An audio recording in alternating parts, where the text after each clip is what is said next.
নমস্কাৰ আপোনালোকক এটা নিউজ এটা মই দেখাবলৈ বিচাৰিছোঁ এইটো মই মানে কৈছিলোঁ আপোনালোকক যদি মানে মোৰ আগৰ ভিডিঅ' চাইছে যে পেৰেলেলকে মানে ইউটিউব আৰু এটা এডভাৰটাইজ এতিয়া ওলাবলৈ আছে ওলাব বুলি আৰু 4000 ওচৰা-ওচৰি আপোনাৰ মই কৈছিলোঁ 3800 মান কিন্তু এতিয়া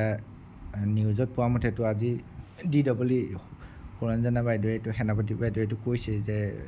মানে 4500 মান ল'ব বুলি কৈছে ধৰি লৈছে তথাপিও 4000 পৰা 4500 ভিতৰত ওলাব মানে কেইটামান পইচাকে আৰু বাঢ়িলে আপোনালোকে নিউজটো পাইছেনে নাই নাজানো মই এতিয়া নিউজটো বা আপোনালোকক অকণমান দেখাই দিম শুনি ল'ব আগতেও আমাৰ অনাৰেবল CM ছাৰো এনাউন্সমেণ্ট কৰিছিলে যে এইখিনি তেওঁলোকক এপইণ্টমেণ্ট দিয়া হ'ব 10 মে 2025 আৰু সেইবাবে আমি আজিৰ পৰাই প্ৰক্ৰিয়াটো আৰম্ভ কৰিছোঁ এইটো হয়নে আৰু এটা শুনিব দেই শীঘ্ৰেই প্ৰকাশ পাব নতুন বিজ্ঞাপন যি বিজ্ঞাপনৰ আধাৰত সংশ্লিষ্ট পদত নিযুক্তিৰ বাবেও সমান্তৰালভাৱে নিযুক্তিৰ প্ৰক্ৰিয়া চলিব বুলি উল্লেখ কৰে প্ৰাথমিক শিক্ষা সঞ্চালক সুৰঞ্জনা সেনাপতিয়ে